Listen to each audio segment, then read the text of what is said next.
Simple masjid, simple place of worship.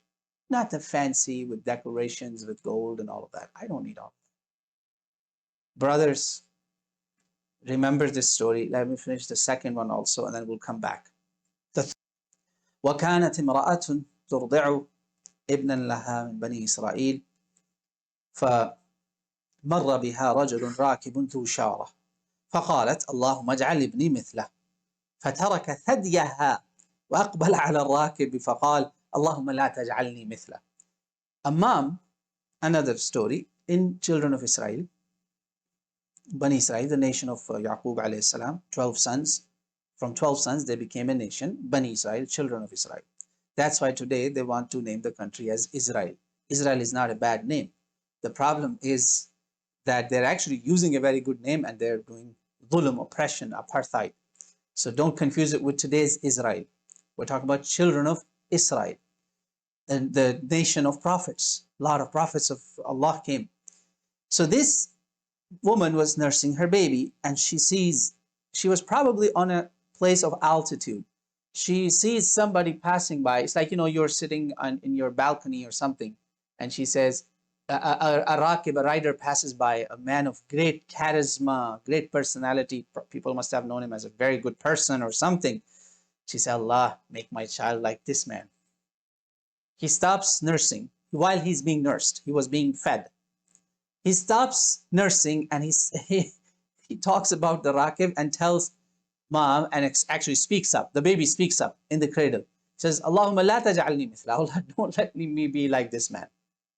Then he goes back to mom and starts nursing again.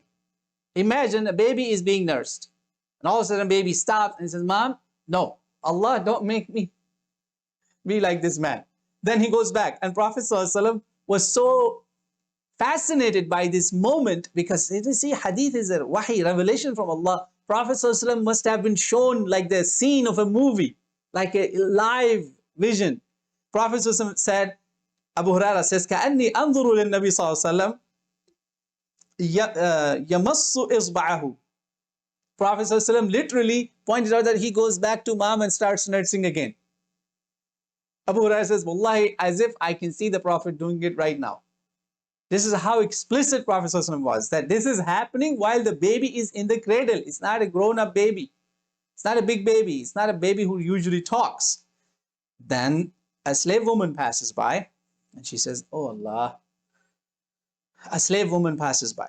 مر بأمة فقالت اللهم لا تجعل ابني مثل هذه. Mom is saying this. This is a problem with moms. Sometimes they see someone very nice. Oh, I hope my child is like this man. That's very common. Moms do that. It's a universal thing. So she said it. Oh Allah, don't let my child be like this slave woman. Again, the baby does something amazing. فترك ثديها فقال اللهم اجعلني مثلها. Oh Allah, let me be like this slave woman. Now the mom speaks to the baby like, wait a second, what's going on? Lam dhaki, what are you doing? Tell me, you said don't let me be like this and be like this. Like, tell me what's going on. Since you're talking now, let me find out. The baby said something very powerful. He says, the Rakib mom that you were praising, he is Jabbarun min al-Jababira. He is a wicked, arrogant, oppressive person. That's why I said, Allah, don't let me be like him. وَهَذِهِ الْأَمَةِ. This slave woman that mom, you people think of her evil. People think she's a thief, and she's an adulteress. Zaniya. She commits zina, adultery, fornication. She's a fornicator, she's a thief. She steals stuff. وَلَمْ تَفْعَلِي. And she's not one of those. She does not do any of that. She's a good woman, basically. He's saying she's a good woman, and you guys call her a bad woman. How can I be like that? Now, story also has a very powerful lesson. The powerful lesson in the third story is that very often in this country, in American life, we judge people based on material, possessions, zahir, what eyes see. We're very quick in judging people. Nice car, the man was a rakib, nice ride. beautiful car, nice looking, nice to everybody, haha, who, smiley face, mashallah, great brother. Quickly, leave his thing to Allah. He looks great or not so great. At least don't make dua that my children be like him. You don't know what's behind him. Say, Allah, make my children pious, righteous. Make your dua generous, big. Don't just say, oh Allah, let my son have a car like that.